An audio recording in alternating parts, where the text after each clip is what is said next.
मेरा नाम नेहा है। मैं अपने रोज़ के रूटीन की तरह बच्चों को पढ़ा रही थी, तभी मेरे फ़ोन पर कॉल आने लगी। मैंने बिज़ी अंदाज में मोबाइल निकालकर कॉल पिक करके कान से लगा लिया, साथ ही साथ ब्लैक बोर्ड पर लिखती रही। मेरी बहन की कॉल थी। उसने मुझे बताया कि घर में मेरे ससुराल वाले आए हुए थे। उसने मुझे उनके आने का बताया और कहा कि मैं जल्दी घर आ जाऊं। मैंने ठीक है कहकर कॉल काट दी और जल्दी जल्दी अपना काम निपटाने लगी। जल्दी करने के बावजूद मुझे हाफ डे लीव लेते हुए आधा घंटा लग गया। सड़क पर पहुंचते ही मैंने जल्दी से रिक्शा पकड़ा और घर का एड्रेस बताकर चलने को कहा और खुद अपने मंगेतर को कॉल करने लगी। मगर हर बार की तरह इस बार भी मुझे मायूसी हुई। पता नहीं मेरा मंगेतर ऐसा क्यों करता था। वो सच में ही कहीं बिजी हो जाता था या जानबूझकर मेरी कॉल नहीं उठाता था। इस बात का फैसला मैं आज तक नहीं कर पाई थी। 3-4 बार ट्राई करने के बाद मैंने मोबाइल बंद करके पर्स में डाल दिया। कुछ ही देर के बाद मैं अपने घर पहुंच चुकी थी।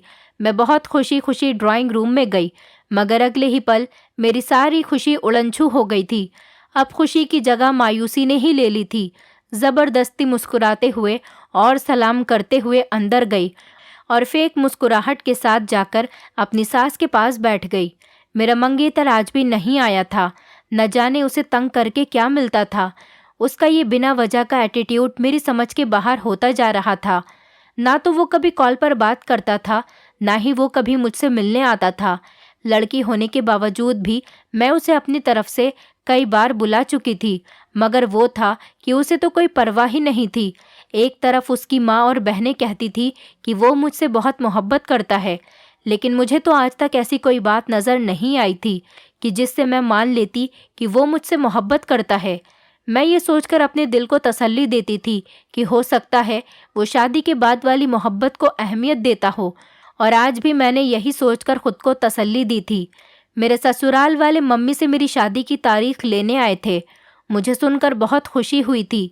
मैं भी अब शादी करके जल्द से जल्द अपने घर जाना चाहती थी, लेकिन मम्मी के जवाब ने मेरे सारे अरमानों पर पानी फेर दिया था।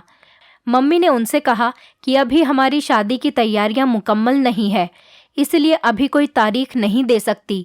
जैसे ही तैयारी पूरी होगी तुम्हें बता देंगे। मेरी सास ने जिद की थी, लेकिन मेरी नंद मेरी सास को समझाने लगी कि आंटी ठीक कह रही है, हमें थोड़ा और सब्र कर लेना चाहिए। आपको पता है कि तैयारियों में वक्त लग जाता है और इनके घर में तो कोई मर्द है ही नहीं। सारी तैयारियां इन्होंने अकेले ही करनी है, तो इसलिए हमें इनको समय देना चाहिए। नंद की बातें सुनकर मुझे अंदाज़ा हो गया था कि वो काफ़ी समझदार है। फिर चाय पानी के बाद वो लोग वापस चले गए। उनके जाते ही मम्मी ने मेरे सामने हाथ जोड़ लिए और कहने लगी कि मुझे माफ़ कर दो, मगर मैं मजबूर हूँ। तुम्हारे सिवा और कोई नहीं है हमारे घर में कमाने वाला। अगर तुम्हारी शादी भी जल्दी से कर दूंगी तो घर कौन चलाएगा? प्लीज़ मेरी मजबूरी को समझने की कोशिश करो। मैं मम्मी की बातें सुनकर उनके गले लग गई। ठीक ही तो कह रही थी कि अगर 1 साल और इंतज़ार कर लेते तो मेरी बहन का ग्रेजुएशन हो जाना था। उसके बाद मैं उसे अपने साथ ही टीचिंग की जॉब पर लगवा लेती। मैं भी 4 साल से इस स्कूल में जॉब कर रही थी। खैर, मैंने मम्मी को तसल्ली दी और उनसे कहा कि कोई बात नहीं मम्मी, मैं इंतज़ार कर लूँगी। और वैसे भी कौन सा मेरी उम्र निकली जा रही थी, अभी सिर्फ 22 साल की तो हुई हूँ। 1 साल इंतज़ार करने से भला मैं कौन सा बूढ़ी हो जाती। बर्तन धोने के बाद मैं कमरे में आ गई। जैसे ही दरवाज़ा खोलकर अंदर गई, मेरी बहन एकदम डरकर उछली थी। मैंने हैरानगी से उसको देखा, जिसे आजकल बहुत ही ज़्यादा दौरे पड़ रहे थे। बैठे बैठे चौंक जाती और अक्सर घबराई सी रहती। मैं पिछले कई दिनों से उसका ये सब बिहेवियर नोट कर रही थी और उसके यूं डरने की वजह जानना चाहती थी। मैंने उससे पूछा तो उसके चेहरे की हवाइयाँ उड़ी हुई थी। मेरे सवाल करने पर उसने बड़ी मुश्किल से खुद को संभाला था और फिर कहा, आपी, मैं वो डरावनी कहानियाँ पढ़ रही थी, इसलिए डर गई। मैं लगातार उसकी आंखों में देख रही थी। जिस तरह हकलाते हुए उसने जवाब दिया था, उसकी आंखें और उसकी जुबान उसका साथ बिल्कुल नहीं दे रही थी। ज़रूर यही था कि वो मुझसे कोई ना कोई बात छुपा रही थी, मगर उस वक्त मैं बहुत थकी हुई थी। मैंने उससे और कुछ भी नहीं पूछा और फ्रेश होने वॉशरूम में चली गई। दिन गुजरते जा रहे थे। एक दिन मैं स्कूल में कॉपी चेक कर रही थी, स्टाफ रूम में बैठी हुई। उस दिन मैं सभी बच्चों की कॉपी चेक कर रही थी। मुझे सारे बच्चों की कॉपी आज ही पूरी करनी थी। हम स्कूल में जाने से पहले अपने फ़ोन साइलेंट पर कर देते थे। 2-3 घंटे के बाद कॉपी चेक करने के बाद स्टाफ रूम से बाहर आई तो रिसेप्शनिस्ट ने मुझे बताया कि तुम्हारी मम्मी की 2-3 कॉल्स आई थी और तुम्हारी मम्मी तुम्हारी बहन को लेकर यहाँ पर भी आई थी और वो बहुत रो भी रही थी, लेकिन आपने डिस्टर्ब करने को मना किया था, इसलिए बताया नहीं। उसकी बातें सुनकर मैं बहुत ज़्यादा परेशान हो गई। क्या मम्मी को क्या हुआ था? मैंने फ़ौरन अपने बैग से मोबाइल निकाला जहाँ मम्मी की बहुत सारी कॉल्स आई हुई थी। मैंने फ़ौरन मम्मी को कॉल मिलाई जो पहले ही बेल पर उठा ली गई थी। मम्मी बहुत ज़्यादा रो रही थी। मैं बहुत परेशान हो गई। मैंने मम्मी से पूछा कि क्या हुआ, तो मम्मी ने रोते हुए मुझे घर आने को कहा। मैंने छुट्टी की बात कही तो मुझे छुट्टी नहीं मिली क्योंकि बच्चों के एग्ज़ाम होने वाले थे और मुझे वर्क करना था। अब मुझे दोपहर तक का इंतज़ार करना था। इस दौरान मेरा ध्यान लगातार मम्मी की तरफ लग रहा था। वक्त था कि गुजरने का नाम ही नहीं ले रहा था। जैसे तैसे छुट्टी हुई। मैं बिना देर किए सीधी घर पहुंची जहां पर मेरी बहन के कमरे में उसके चीखने की आवाज़ें आ रही थीं। मेरा दिल दहल कर रह गया। मैं फ़ौरन से उसके कमरे में गई। सामने का मंजर देखते ही मेरे पैरों तले से ज़मीन निकल गई। मेरे सामने ही मेरी मम्मी बहन को बहुत ज़्यादा मार रही थी। मैंने जल्दी से जाकर बहन को मम्मी से छुड़वाया और पूछा कि ये सब क्या है। तो मम्मी कहने लगी, इसी से पूछो, इतनी सी उम्र में ये मुँह काला करके आई है, कहीं मुँह दिखाने के लायक नहीं छोड़ा। मैं लोगों को क्या जवाब दूंगी? मम्मी की बातें सुनकर जैसे मेरे सर पर आसमान टूट पड़ा। मैं अपनी बहन की तरफ देखे जा रही थी जो बार बार रोते हुए ना में सिर हिला रही थी और कह रही थी कि मैं बुरी नहीं हूँ, मैं पाक दामन हूँ। मम्मी का रो रो कर बुरा हाल हो गया था। मेरी बहन की हालत भी बहुत ख़राब थी। मैं तो हैरत से अपनी बहन को देखे जा रही थी। मुझे अपने कानों पर यकीन नहीं आ रहा था कि जो कुछ मैंने सुना वो सच है या फिर मेरे कानों का धोखा है। मैं सब कुछ झुठला देती, मगर जो कुछ मेरी आंखें देख रही थी वो कैसे झुठलाती। ये कोई सपना या फिर मेरा वहम नहीं था, ये हकीकत थी। ये एक ऐसा सैलाब था जो हमारी ज़िंदगी में खुल चुका था और अब ना जाने ये सैलाब हमारी ज़िंदगी में कौन कौन सा तूफ़ान लेकर आने वाला था। मेरा नाम नेहा है और मेरी उम्र 26 साल है। मैं यूपी के एक छोटे से शहर में रहती हूँ। पिछले 4 साल से मैं अकेली यहाँ पर रह रही हूँ। कभी मेरी भी कोई फैमिली थी जिस पर मैं जान छिड़कती थी, मगर मेरी एक लापरवाही की वजह से मैं अपनी फैमिली को खो चुकी थी। कभी कभी हालात ऐसे सख्त हो जाते हैं जो आपके बस में नहीं रहते। अगर आप कोई चीज़ सही भी करना चाह रहे हों तो वो आपसे गलत ही हो जाती है। ऐसे में हालात आपके खिलाफ ही होते हैं और ऐसे में अपनों की बहुत ज़रूरत पड़ती है और हमें भी अपनों की ज़रूरत होती है। मगर ऐसी हालत में जब अपने ही साथ छोड़ जाएं तो फिर कोई भी गला नहीं किया जा सकता। मेरी कहानी भी कुछ ऐसी ही है। मैं 4 साल की थी जब मम्मी पापा अलग हो गए। मम्मी किसी और को पसंद करती थी, लेकिन नाना ने ज़बरदस्ती उनकी शादी मेरे पापा से करवा दी थी। सभी का यही ख्याल था कि मम्मी शादी के बाद सब कुछ भूल जाएंगी, मगर मम्मी कुछ भी नहीं भूली थी, बल्कि चोरी छुपे उनका ताल्लुक उनसे बरकरार रहा था। मेरे पैदा होने का भी मम्मी को कोई असर नहीं हुआ। मेरे पैदा होने के बाद भी वो मेरी देखभाल नहीं करती थी, बस मुझे एक जगह छोड़कर इधर उधर लगी रहती थी। उन्हें मेरे रोने या हंसने की भी कोई परवाह नहीं थी। वो तो शुक्र था कि मेरी चाची इस घर में मौजूद थी, जो मुझे 1 मिनट के लिए भी रोता बर्दाश्त नहीं कर सकती थी और मुझे उठाकर अपने साथ ले जाती है। एक माँ की तरह वो मेरा ख्याल रखती। पापा मम्मी की सारी हरकत को जानते थे। उन्होंने कई बार मम्मी को समझाने की बहुत कोशिश की, मगर मम्मी ने पापा के साथ रहना ही नहीं चाहा, बस मौका ढूंढ रही थी। एक दिन उन्हें मौका मिल गया।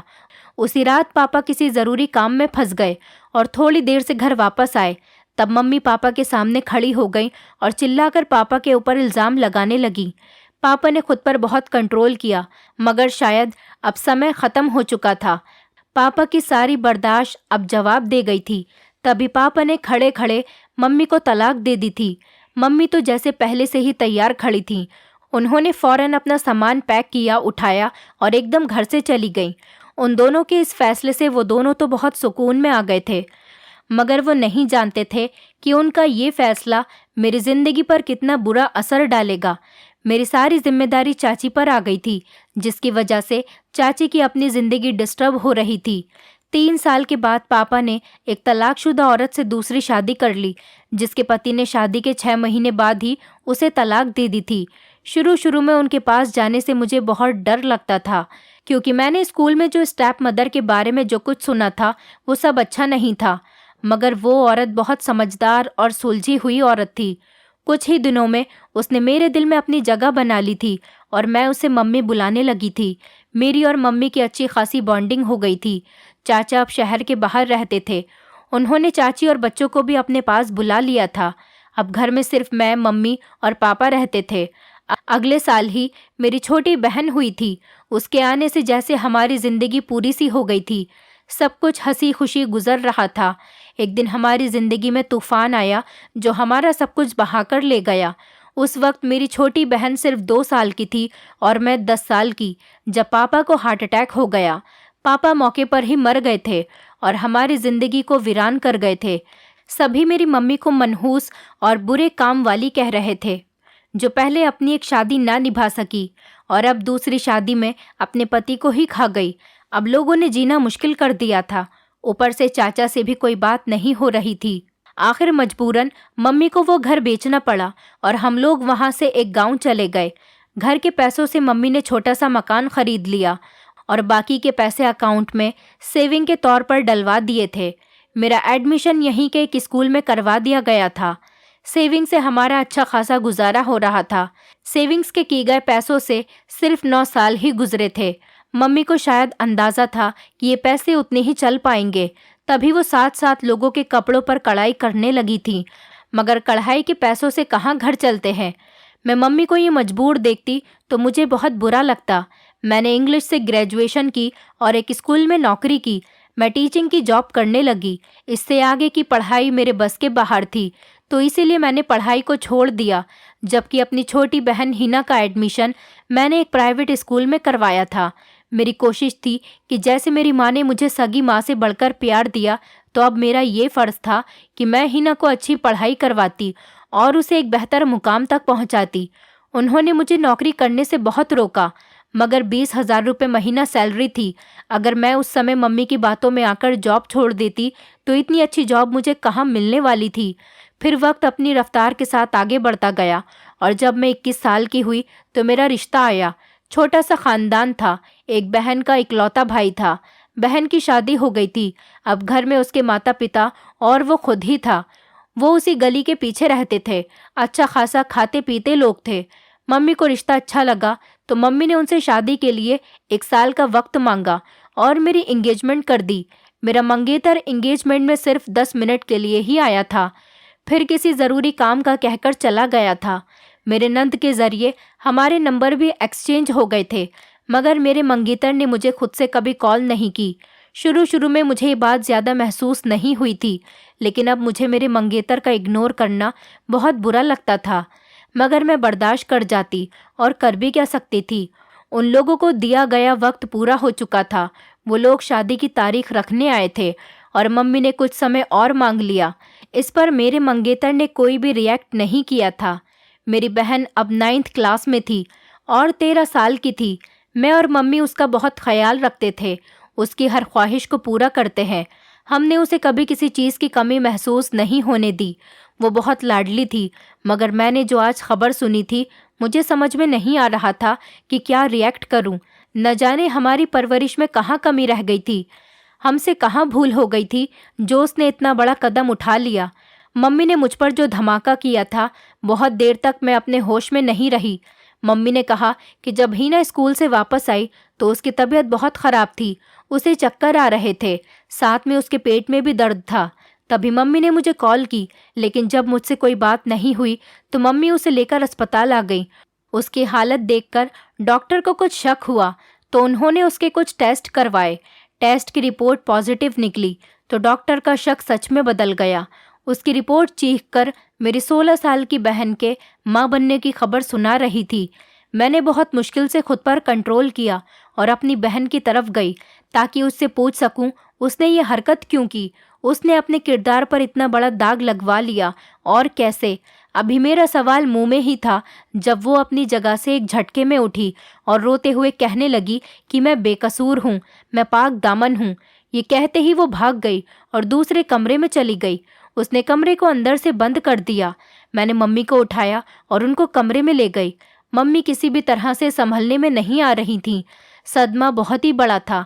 मम्मी के सोचने समझने की शक्ति खत्म हो गई थी, मगर मुझे आराम से समझदारी से काम लेना था और इस परेशानी से निकलने के लिए कोई ना कोई हल निकालना था। मैंने कई बार जाकर अपनी बहन के कमरे का दरवाज़ा खटखटाया, मगर उसने दरवाज़ा नहीं खोला।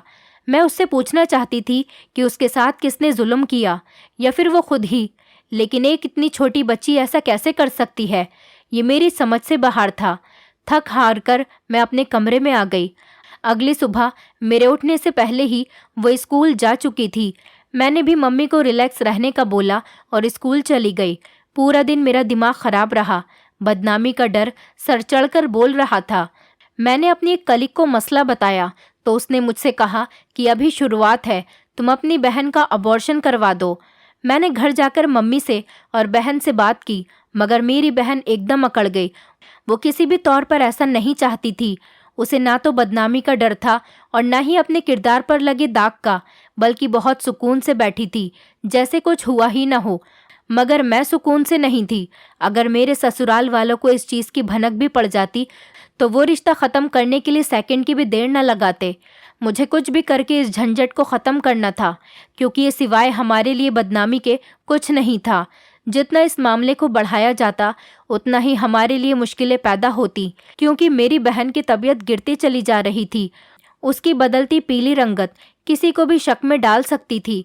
इसलिए मम्मी ने उसका स्कूल छुड़वा दिया। वो पूरे तरीके से कमरे की होकर रह गई। मैंने हर तरह की कोशिश करके देख ली कि वो किसी भी तरह ये दाग मिटा दे, लेकिन वो राज़ी नहीं हुई। मैं किचन में खड़ी दूध गर्म कर रही थी। सोच लगातार बहन की तरफ थी। दूध गर्म करके मैंने ग्लास में डाला और अपनी जेब से एक छोटी सी शीशी निकाली। उस शीशी में अबॉर्शन की दवाई थी। मैंने वो शीशी खोली और दवाई ग्लास में मिलाने लगी। मेरे हाथ कांप रहे थे कि मैं किसी की जान लेने जा रही थी, लेकिन ये समय उसके भले के लिए ही तो कर रही थी। मैं अपनी बहन को यूं अपनी आंखों के सामने उसकी ज़िंदगी बर्बाद करते हुए नहीं देख सकती थी। अभी वो खुद बच्ची थी तो वो बच्चा कैसे संभालती, वो भी एक नाजायज़ औलाद। लोग तो उसको ताने दे देकर ही मार डालेंगे। दुनिया ऐसी औरत को कहाँ जीने देती है। ये तो औरत भी नहीं थी। मैं उसे खुद पर इतना बड़ा जुल्म नहीं करने दे सकती थी। इसलिए मैंने दवाई मिला दी थी कि ऐसे सांप भी मर जाएगा और लाठी भी नहीं टूटेगी। दवाई गिलास में मिलाने के बाद मैंने शीशी बंद करके दोबारा जेब में डाली। फिर चम्मच लेकर दूध में अच्छी तरह से दवाई मिक्स कर दी। दूध का गिलास लेकर अपनी बहन की तरफ जाने लगी। मैं सोच रही थी कि जो मैं काम कर रही हूँ वो गलत है, मगर मेरी नीयत गलत नहीं थी। मैं तो बस इस परेशानी से छुटकारा चाहती थी, ताकि हम सब पहले की तरह सुकून से ज़िंदगी गुजार सके। मैं उसके कमरे में गई तो वो बेड पर लेटी हुई थी। मैंने उसे जाकर दूध दिया और कहा कि इसे पी लो, मैंने अभी गर्म करा है। वो मेरे हाथ से दूध लेकर पीने लगी और अजीब नज़रों से मुझे देखने लगी। वो बहुत गौर से मेरी तरफ देख रही थी। मुझे उसकी नज़रों से डर लगने लगा। मैं उठकर अपने कमरे में आ गई और इसके बाद मैं रोज़ उसे दूध के ज़रिए दवाई की एक डोज देने लगी। एक हफ्ते में ही उसका नतीजा मिलना शुरू हो गया। हालांकि दवाई की पहली डोज में ही असर मिलना शुरू हो जाना चाहिए था, मगर शायद हल्की डोज की वजह से इतना वक्त लग गया था। उस दिन भी मैंने उसे दूध में दवाई मिलाकर दी और सोने के लिए कमरे में आ गई। सुबह मैं उठ के स्कूल चली गई। सुबह मैं स्कूल जल्दी गई थी क्योंकि हमारी पेरेंट्स टीचर मीटिंग थी जिसकी हमें तैयारी करनी थी। मैंने अपनी डायरीज तैयार नहीं की थी, जिस वजह से मैं जल्दी चली गई थी, इस बात से अनजान कि मेरे घर में पीछे क्या होगा। उस दिन पेरेंट्स टीचर मीटिंग थी तो इसलिए सब टीचर्स का फ़ोन लेकर ऑफ कर दिया गया। हम तकरीबन पूरा दिन बहुत बिजी रहे। 12 बजे मीटिंग ख़त्म हुई तो मैं घर पहुंची, क्योंकि मैं रात भी नहीं सो पाई थी बहन की टेंशनों की वजह से। इसलिए नींद से मेरा बहुत बुरा हाल था, तो मैंने ऐसे ही मोबाइल लेकर बैग में डाल दिया और ऑन भी नहीं किया। घर पहुंची तो पूरे तरीके से सन्नाटा था, तो मुझे एकदम से परेशानी हुई। उस वक्त तो मम्मी और मेरी छोटी बहन थी और उनकी आवाज़ बाहर तक आ रही होती थी। मेरी सिक्स सेंस बार बार किसी अनहोनी का पता दे रही थी। मैं धड़कते दिल के साथ अंदर गई। अंदर मम्मी को लुटे पिटे हाल में देखकर मेरी नींद एकदम उड़ गई। फौरन भागकर मम्मी के पास गई। मम्मी जोर जोर से रो रही थी। जब मम्मी थोड़ी संभली तो मैंने मम्मी से पूछा। अगले ही पल मम्मी ने मेरे मुंह पर थप्पड़ मारा था और फिर मम्मी की अगली बात ने मेरे पैरों तले से ज़मीन खींच ली। मम्मी ने कहा कि मैं कैसी पत्थर दिल हूँ, मैंने अपनी ही बहन की जान ले ली थी। मैं हैरत से मम्मी की बात सुन रही थी। मम्मी मुझसे कहने लगी कि तुम्हें शर्म नहीं आई, तुमने मेरे बच्ची की जान ले ली। मैंने तुम्हें माँ से बढ़कर प्यार किया था, तुमने मेरी बच्ची को ही मार दिया। मेरी तुमसे क्या दुश्मनी थी। मैंने सफाई में कुछ कहने की कोशिश की, लेकिन मम्मी ने मेरी कोई बात नहीं सुनी। मैं चुपचाप खड़ी मम्मी के इल्ज़ाम सुनती रही। मम्मी सही तो कह रही थी। मेरी दी गई दवाई की वजह से ही मेरी बहन मरी थी, क्योंकि वो खुद भी बच्ची थी और दवाई को बर्दाश्त नहीं कर पाई थी और ज़िंदगी की बाजी हार गई। मम्मी ने मुझे मेरी बहन तक का जनाजा नहीं देखने दिया। थोड़ी ही देर बाद मेरे ससुराल वाले पहुंच चुके थे। सबको यही बताया था कि छिपकली वाला दूध पीने की वजह से, जहर की वजह से मेरी बहन की मौत हुई। हकीकत से सिर्फ मैं और मेरी मम्मी ही वाकिफ थे। कुछ देर बाद मेरी बहन को दफना दिया गया और मुझे मेरी बहन के आखिरी दीदार से भी महरूम कर दिया गया। खैर, जिंदगी फिर से अपने रूटीन पर आ गई। इस बीच मैंने मम्मी को मनाने की पूरी कोशिश की। दिन रात मेरी बहन मेरे सपनों में आती थी और मुझसे अपनी जान का हिसाब मांगती थी। शुरू शुरू में मैं अपना वहम समझकर भूल गई, मगर अब मुझे सच में ख्वाब आने लगे तो मैंने फैसला किया, थोड़े दिन के लिए मैं यहाँ से दूर चली जाती हूँ।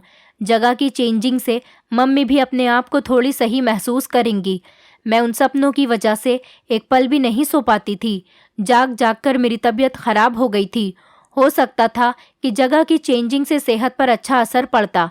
इसी सिलसिले में मुझे छुट्टियां लेने स्कूल जाना था, इसलिए मैंने घर का ताला लगाया। मम्मी कहीं बाहर गई हुई थी, तो इसीलिए मैंने ताला लगाकर चाबी बराबर वाली आंटी को दे दी कि जब मम्मी आए तो उन्हें इंतज़ार न करना पड़े। जैसे ही मैं स्कूल पहुंची तो प्रिंसिपल ने कहा कि थोड़ी देर के लिए साथ आ जाओ, बच्चों के सिलसिले में कोई बात करनी है। ये सुनते ही प्रिंसिपल के साथ मैं उनके रूम में चली गई। फिर वहाँ मुझे अपनी तबीयत थोड़ी ठीक नहीं लगी तो मैं खुद को दिखाने के लिए अस्पताल आ गई। जब मैं अस्पताल पहुँची तो मैंने देखा कि वहाँ पर बेड पर पड़ी हुई कम उम्र की लड़की कोई और नहीं बल्कि मेरी बहन थी, जो दर्द से कर्रा रही थी। मैंने खुद को गिरने से बचने के लिए बेड का सहारा लिया था। मेरी मम्मी डॉक्टर के सामने हाथ जोड़ जोड़कर मेरी बहन को बचाने के लिए दरख्वास्त कर रही थी। मैं पीछे थी, इसलिए वो मुझे नहीं देख सकी। खैर, मम्मी को लेबर रूम से बाहर निकालकर डॉक्टर ने चेकअप शुरू किया और फौरन ही बहन को ऑपरेशन थिएटर में ले गए। 1 घंटे ऑपरेशन के बाद मेरी बहन से निकलने वाला मेरे हाथ में था। वो कोई बच्चा नहीं था, बल्कि रसोली का एक गुच्छा था, जिसने मेरी बहन का पेट फुला फुलाकर बड़ा कर दिया था। डॉक्टर ने कहा कि ये बच्ची एक बार मेरे पास आई थी, तब भी मुझे इस पर रसोली का शक था। मैंने इसके टेस्ट भी किए थे और इसकी रिपोर्ट्स रखकर इमरजेंसी केस में चली गई। वापस आई तो इसकी माँ गलती से इसकी जगह किसी और की रिपोर्ट्स ले गई और गलत प्रेगनेंसी की रिपोर्ट थी। वो उसके बाद यहाँ पर कभी नहीं आई, आज आई है। काश ये पहले आ जाती तो इसे आज इतनी तकलीफ बर्दाश्त न करनी पड़ती। मैं वो पैकेट पकड़कर सीधा मम्मी के पास गई। मम्मी मुझे देखकर एकदम से चौंक गईं। वो तो मुझे घर छोड़कर आई थी, उन्हें मेरे यहाँ आने की उम्मीद नहीं थी। मैंने वो रसोली वाला पैकेट मम्मी के हाथ में दिया और कहा, देख लें अपनी बेटी की हालत। ये रसोली जिसे आप बच्चा समझकर 9 महीने तक उसके पेट में पालती रहीं, उन्होंने आपकी बेटी का सारा पेट जख्मी कर दिया। वो कितनी तकलीफ में है, आप जाकर देखें। मैंने मम्मी से कहा कि उन्होंने ऐसा क्यों किया, मगर मम्मी के पास किसी सवाल का कोई जवाब नहीं था। शायद उन्हें मुझ पर शक था कि मैं उनकी बेटी को मार दूंगी और ख़ुद ही अपनी बेटी को मौत का ड्रामा करके मुझे उससे दूर कर दिया। और एक मैं थी जो पिछले इतने महीनों से इस बोझ तले सो नहीं सकी थी कि मैंने अपनी बहन की जान ले ली। मैं खुद से नज़रें नहीं मिला पा रही थी। मैं मम्मी और बहन को वहीं छोड़कर उनको बिना बताए दूसरे शहर आ गई। उनके इस धोखे ने मुझे तोड़कर रख दिया था। उन्हें मुझ पर भरोसा नहीं था। मैं तो जो भी कर रही थी उनके भले के लिए कर रही थी। वहाँ जाकर मैंने एक स्कूल में अप्लाई किया था। मेरे एक्सपीरियंस की वजह से मुझे जॉब मिल गई और साथ ही एक औरत ने मुझे अपने घर में रहने के लिए ऑफ़र भी किया। अब मम्मी और छोटी बहन को उनके अकाउंट में पैसे भेजती रहती हूँ, लेकिन दोबारा कभी मेरी हिम्मत नहीं हुई कि उनके सामने जा सकूं, क्योंकि मैं ऐसा सोचती हूँ तो मुझे मेरी रातों की बेचैनी याद आ जाती है, जो मैंने अपनी बहन की मौत की खबर सुनने के बाद सही थी। दोस्तों, उम्मीद करती हूँ आपको हमारी कहानी पसंद आई होगी। कहानी पसंद आई है तो वीडियो को लाइक करें, चैनल पर नए हैं तो चैनल को सब्सक्राइब करें और हाँ, नोटिफिकेशन बेल को ज़रूर दबाएं ताकि अगली अपडेट सबसे पहले आपको मिले।